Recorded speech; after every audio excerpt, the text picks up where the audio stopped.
very good decision taken by the government was the establishment of a price stabilization fund of rupees 500 crores. The government is battle ready to tackle the possible deficient monsoon. Agriculture Secretary says decision on minimum support prices will be taken this week. Also plans to encourage online trading of agri-commodities. That's a big CNBC TV18 exclusive. Wild swings on the Lal Street, but markets stage a recovery in late trade. The Nifty surges nearly 100 points from the day's low to remain well above the 8,000 mark. Stocks gain for the third straight day, bucking the trend across Asia. Trade deficit in May narrows to 3-month lows thanks to a sharp fall in imports, but exports continue to struggle, contract for the 6th straight month. The weakening rupee offers hopes to exporters as the rupee hits the lowest closing level in 21 months. Global markets are on the edge as the deadlock between Greece and its lenders continues. The U.S. Fed is all set to kick off its 2-day meeting, and over 90% of U.S. investors expect the rate hike in September, according to a CNBC poll. Cain Energy PLC, that owns nearly 10% in Cain India, is not openly supporting the merger of Cain India with Vedanta. Tells CNBC TV18 it's evaluating the proposal. Government remains firm on the $1.6 billion tax demand, even as Cain Energy hopes for a resolution via negotiations. That's another exclusive. For the first time ever, Vodafone raises 7,500 crore rupees through rupee-denominated bonds in India. Plans to use the proceeds for expansion and reducing high-cost debt. The Supreme Court will have the final word on the minimum alternate tax case with foreign investors, says the chairperson of the Central Board of Direct Taxes, asserts the government will not appeal against the verdict, even if it goes against it. After Nestle, the Uttar Pradesh food regulator goes after Mother Dairy, claims milk samples were substandard, with 2 of them containing detergent. Mother Dairy refutes the charges. सारे आरोप जो लगाए गए हैं बेबुनियाद हैं. Top BJP ministers throw their weight behind Sushma Swaraj. Finance Minister calls all the allegations baseless. Trouble for Rajasthan Chief Minister Vasundhara Raje. Documents reveal she testified in favor of Lalit Modi's immigration application in 2011.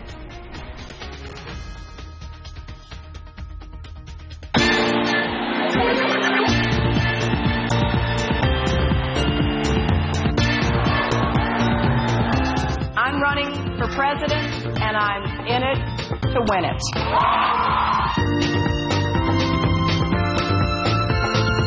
Prosperity can't be just for CEOs and hedge fund managers. Democracy can't be just for billionaires and corporations. Not one of us deserves the job by right of resume, party, seniority, family, or family narrative. It's nobody's turn. It's everybody's test. And it's wide open, exactly as a contest for president should be.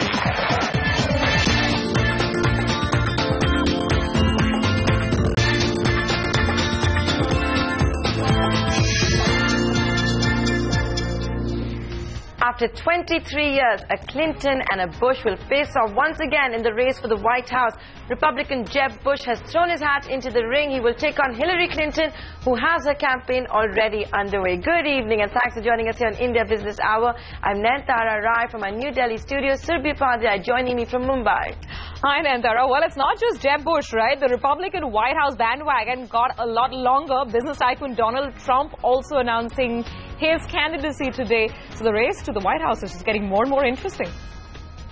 As always, the primaries are going to be interesting and heavily contested. We'll get to all of that in just a bit. But first up, today's trading action. A roller coaster ride on the Lal Street. The markets opened with deep cuts, then traded with losses of most of the session. But a very late recovery lifted sentiments. So you saw the Nifty continuing to stay above the 8,000 mark. In fact, it went home at 8,047, and after gaining almost 100 points from the day's lows. Onto the Sensex. That was up by nearly 100 points, is inching closer towards 27,000. Markets have gained for the third straight day, bucking the trend across Asia. Mid-caps, not to be left far behind. They also recovered in tandem with the blue chips. But no such luck in the currency markets. The Indian rupee continues to weaken against the dollar. It remained firmly under the 64 level throughout the day, and then ended at a 21-month low. Lata Venkatesh now joining us with her analysis. Lata, you know, the free fall of the rupee very much continuing. What's going on? Is this part of a larger global story? Well, there is a global weakening of currencies against the dollar ahead of the FOMC, but let's note how much the rupee fell today, 0.11%, 12%. It's not a big fall if you look at it only, individually. Today's fall was all of 8 pice. Yesterday it fell another 8 pice. So it's just crawling lower. It's not any rapid fall that we are seeing in the rupee. And this has happened over several weeks now. It's not worrisome for the government or the Reserve Bank. The Reserve Bank has been almost arguing against rupee appreciation.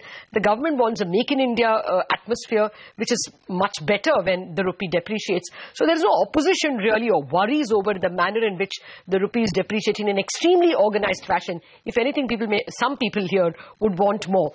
Today itself, dealers said that funds which sold equities or have been selling equities did buy some dollars and take it out. They also noted that there wasn't much RBI intervention. If there is a very volatile fall or a rapid fall, the Reserve Bank normally intervenes and supplies on both sides. It's either buying or selling dollars depending on the direction. There wasn't much of it, and the dealer community guesses that even the Reserve Bank doesn't want to act unless the FOMC is out of the way. Then you can gauge exactly how strong the dollar gets or does not get. As also the 64.30 level is very important. We've already reached 64.24, so it's a short distance. That's a big resistance level for the dollar and a support for the rupee. But for the moment, despite this support for the rupee, there is likely to be some weakness in the rupee and other emerging market currencies ahead of the FOMC, as well as because of the Greek jitters. Okay, that's the rupee, Lata, but let's also talk about trade data which came out today. Now, good news, deficit remaining stable around $10.5 billion. But what about exports? We're not quite out of the woods, are we? No denying that one of the standout points of the trade data is the fall in exports. But let me begin at the beginning. The trade deficit number of 10.4 billion itself is an extremely clement number. At a run rate of 10.5 billion every month, we will have a quarterly deficit of trade deficit of about 30 billion and a current account deficit of maybe 6 billion, which is 1.2% of the GDP. 1.2% of the GDP current account deficit is well within bounds. No worries there at all. Yes, but exports have been falling. The year-on-year fall is 20%, but imports have also fallen. Now, obviously, the reason is falling global commodities and falling global demand. Crude oil imports again have fallen 40% year-on-year, though month-on-month there is a bit of a rise, probably because of crude prices, almost entirely because of the rise in crude prices. The factor to look at for us is the non-oil, non-gold imports and exports as well. But non-oil, non-gold imports is not picking up. It's at 21.8 billion for the month of May. It was 22 billion a year ago. That is the indication of how much the economy is absorbing engineering imports or, cutting-edge imports, industry-related imports. That's not picking up, indicating that the domestic economy is weak. When it comes to exports as well, not picking up. Part of it is the export fall is because petroleum products. India buys crude and exports a lot of processed petroleum. When crude falls, the processed petroleum prices also fall. Likewise, jewelry prices fall. India exports ores. Those prices are falling. That's part of the commodity cycle. And then again, leather, electronic, engineering goods, all those have also fallen in terms of quantity. That's because the buying countries, they have weakened, and therefore global demand is pushing these exports down. Those really are the worries, that domestic economy related imports are not picking up, and India's exporting partners or buying partners are not allowing India's exports to grow. Those are worries, but not very serious worries. The big positive, of course, is the trade deficit is not an issue. And given the rupee's free fall, the exporters should be actually smiling all the way to the bank, but they're suffering from low orders because our trading partners globally, they're not doing very well. Thanks, Lata, for joining us with that analysis. And here's a big CNBC TV 18 exclusive interview of the day. The government will in all probability announce a minimum support price for paddy and some kharif crops tomorrow. This according to the Agriculture Secretary, Siraj Hussain, who spoke exclusively to this channel. Hussain said the government is guided by the recommendations of the CAC CCP, which is the Committee on Agricultural Costs and Prices, and is aware of the impact the minimum support price has on the consumer price inflation. He added the government, in addition to all of this, is set to use its 500 crore rupees stabilization fund to help cool prices of perishables. It's also working on a national electronic platform of sale of agri products. Here's an excerpt of that exclusive conversation.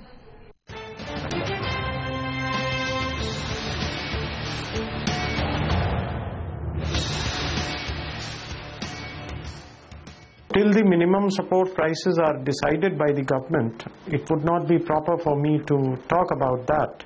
But I can only say that the government takes into account the recommendations of the Commission for Agriculture Cost and Prices, which is a professional body of economists, farmers, experts, and a whole lot of factors are taken into account.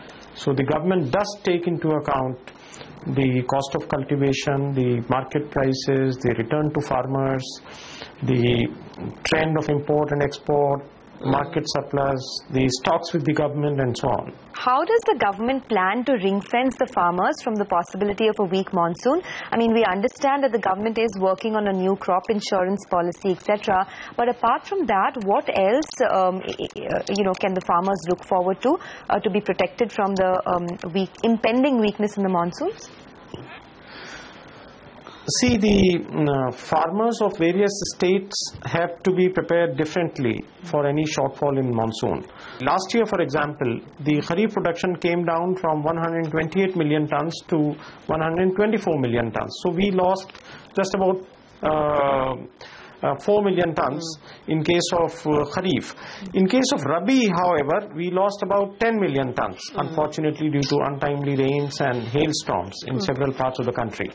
So in various states, the state governments and the organizations of ICAR, central government, Department of Agriculture, Corporation Government of India have taken steps to provide advice to farmers what to do in case of delay in monsoon. So if there is a 15 days delay, there is a certain strategy. If there is a delay of 30 days, there is another set of recommendations. If there is a delay of 45 days, there is something else. So it depends how it behaves, and in fact, so far the behavior of monsoon has been quite good, better than our expectations, and I'm happy to inform your viewers that the transplantation of paddy has started in Punjab and Haryana yesterday. So so far so good. Things seem to be good. Mr. Hussain, you spoke about the 10 million tons lost in Rabi, and the shadows also of that were seen both on the CPI and the WPI in the prices of pulses. The indices show a rise of about 17 to 20% in pulses prices for the month of May. What's the government's strategy on this product itself? See, in case of pulses, there are a couple of things which the government has done. The first is that the government already has some stock of chana, which was procured by the government last year under the price support operations. So we have written to the state governments that if any state government requires chana, we would be able to provide that. We have received demand from a couple of state governments, and we are meeting that. In addition to that, the government has already declared that if necessary, some imports may be done on government account, and the imported quantity will then be offered to state governments for distribution through state civil supplies corporations, etc. The government will do everything in its power to check inflationary trends. One very good decision taken by the government was the establishment of a price stabilization fund of rupees 500 crores. So that fund is available to us, and in several commodities the government will intervene appropriately to check any inflationary trends in the market. What is the roadmap for a sustained revival in agriculture? Actually, one of the difficulties facing the country is the level of very small holdings. So The government is very keen on formation of farmer producer organizations which can bring the farmers together, which will help the farmers in pooling their resources. That is one intervention. The second major intervention of the government is to take steps for a national agriculture market. The agriculture ministers, the agriculture marketing ministers of state governments have been invited in Karnataka, where we will demonstrate to them the e-market operations under which in about 50 mandis of Karnataka, trading can take place electronically, which means a farmer's produce is auctioned in a very transparent manner, and maybe in a couple of years' time, the farmer would be able to receive the payment in his bank account for the product he sells. So marketing is a big idea, because today the markets are fragmented, and in many states, a trader has to take a license from every single mandi in order to operate. In Karnataka and certain other states where the marketing reforms have taken place, you need just one license to operate in the whole state. So there are a whole lot of things which we are doing to improve the marketing network of the country. And thirdly, when the soil health cards have been issued and the farmers can get a better advice about what fertilizer to use and how much, we hope that the productivity will also improve. Okay, that's the government trying to help the farmer in need of some help because of the monsoon. Speaking of that, let's actually shift to our monsoon tracker. The rain gods have been benevolent so far, but the Met Department is still holding on to its below normal monsoon forecast. Speaking to CNBC TV 18, DS Pai, director of long range forecast at the IMD, said that central India, one of the most drought prone areas, has actually seen 22% above normal rain till now.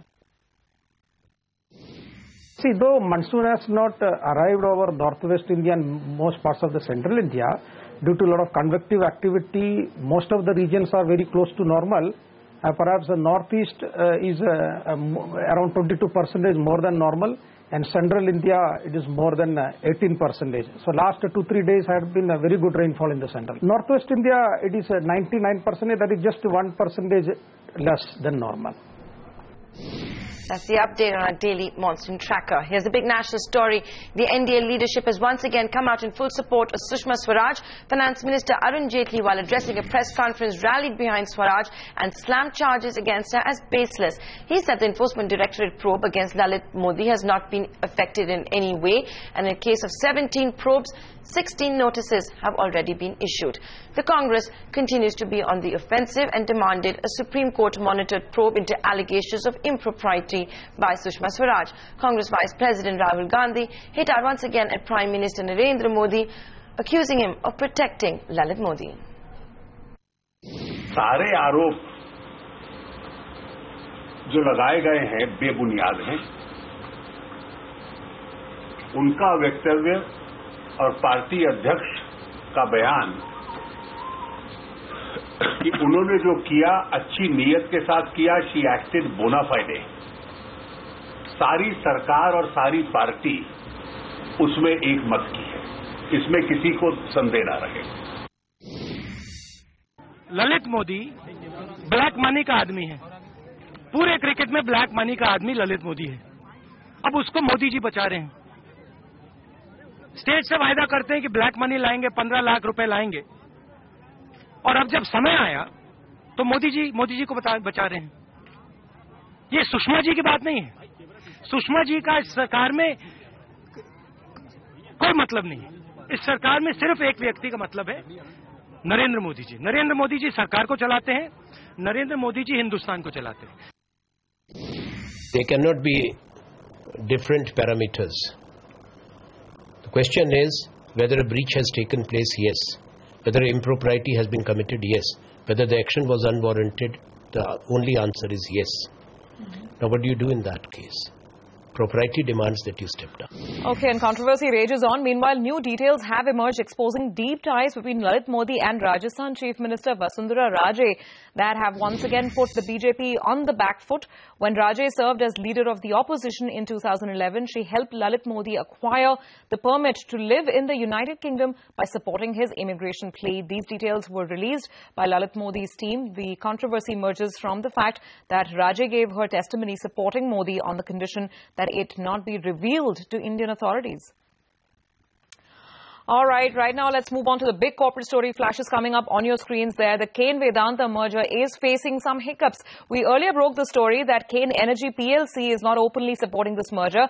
Now sources suggest that LIC is also asking Vedanta to sweeten the deal. Kritika Saxena has the LIC story and Nentara has been bringing us up to speed with what Kane PLC is saying. So let me start with Kritika. Kritika, so what is LIC saying? This could be a big roadblock to the deal. It absolutely could. In fact, should we remember, Nayantara, just a day after the deal was broken on Monday, had reported that the Vedanta management was meeting LIC officials to discuss the deal, explain the contours to them. I understand that they have had a couple of conversations since then. What I understand, though, right now is that LIC has asked Vedanta to sweeten the deal. Now, let me break up the clarifications, all the concerns that LIC has for now. One, they are seeking a higher premium before eventually giving their nod to the merger. They are seeking a better offer, including a higher dividend on the redeemable preferential shares. That's what I'm picking up from my sources. In addition to that, they're also seeking further clarification on just how Vedanta will use the cash on Kane's book to retire their debt. There have been multiple conversations on that, of course, but we understand that there wasn't any clarity on that, which is why LIC has been concerned. LIC has in fact asked for a point-to-point explanation and clarification as to how this will be beneficial for Kane's shareholders, because LIC does maintain that as far as Kane's minority shareholders are concerned, this isn't as much of a benefit in terms of the kind of merger contours that have emerged. So yes, higher dividend and a larger premium is the one thing that they need. Higher dividend to the redeemable preference share. That's top on their list. And of course, the other clarification that they're asking for. Quickly, let me break this up into the overall shareholding that they have.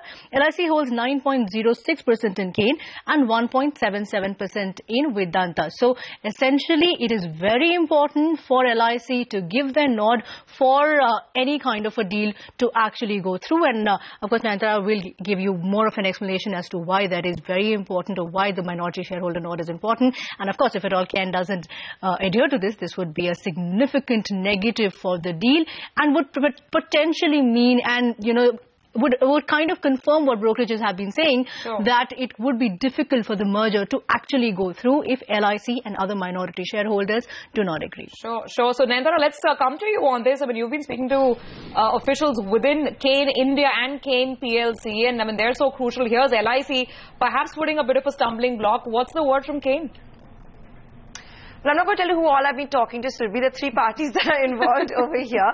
What I can tell you is that Kane Energy PLC and LIC together make up almost 50% of the minority shareholders vote. You've heard what Kritika is saying, that after yesterday's meeting with LIC not completely on board. Today I had reached out to Kane Energy PLC, and this is very crucial. This is not source-based information. Kane Energy PLC in an official comment to CNBC TV 18 saying they will in due course assess if this proposal is in the best interest of Kane Energy. So you read between the lines, there is no full support that is coming in from Kane Energy PLC for this merger of Kane India with Vedanta. Kane Energy PLC holds 9.8% stake in the company, or makes up 25% of the minority shareholder vote.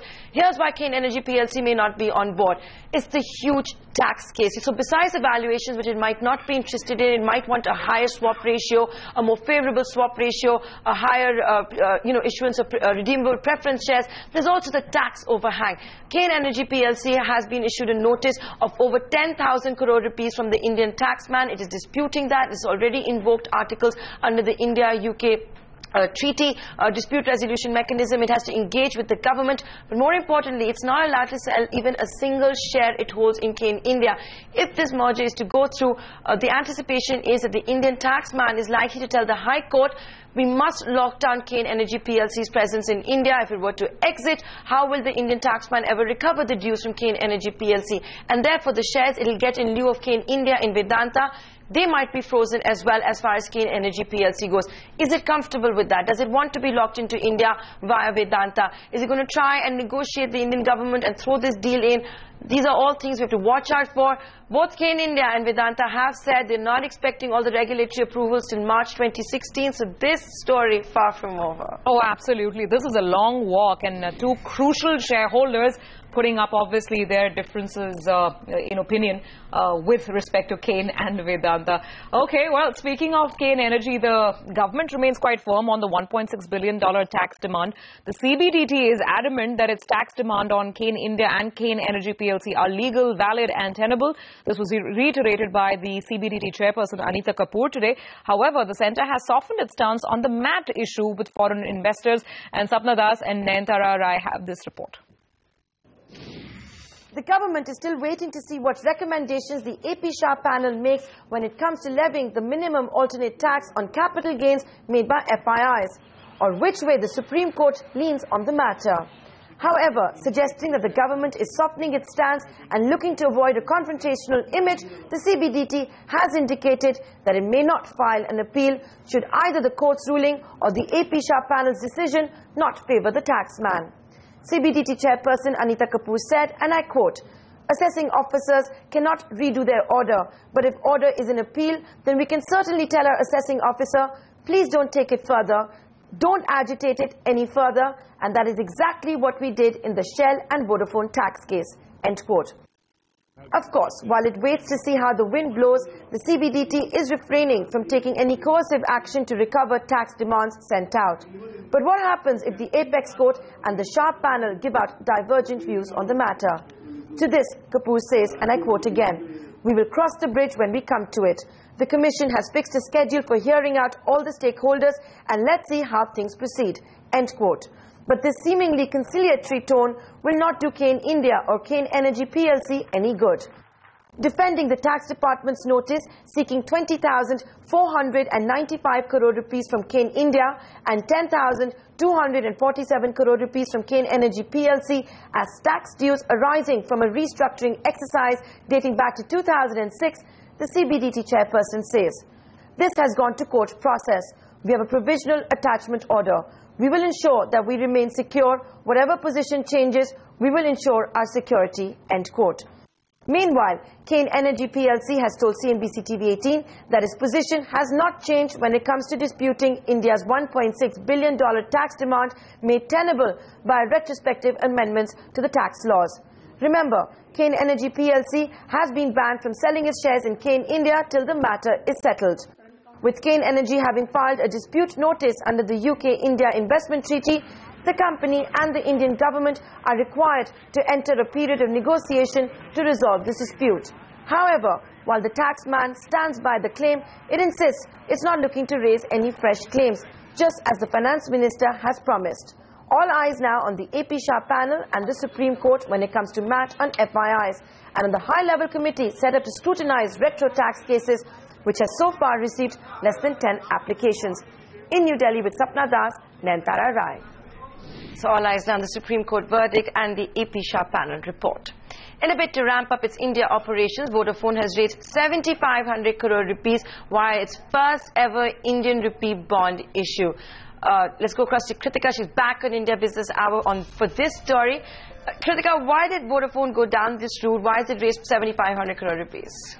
Well, Vodafone has, of course, spent a significant amount for its spectrum auctions and needs capital to be able to fund its expansion plans. They're looking at 3G expansion, 4G expansion, but more importantly, they need to clean up the debt on their balance sheet. They have around 50 to 55,000 crore rupees of debt on balance sheet. By being able to bring that down, at least marginally, they'll be able to bring down the debt to EBITDA ratio and thereby clean up the balance sheet to make it more ready for an IPO. So that's the basic purpose of this. Let me just break up exactly how they're raising the capital. This is being done through 3 India units. I understand the first one will raise around 3,500 crore rupees, the second around 2,500 crore rupees, and the third around 1,500 crore rupees. Now, the plans are fairly ambitious. The maturity in terms of the tenure is around 5 years, and the coupon rate is a tad over 10%. So it's a fairly ambitious plan going ahead. And, more importantly, Nayantara and Surabhi, the fact is that Vodafone needs to gear up to be able to match up to competition, to be able to participate anticipate, if at all, there is a consolidation drive.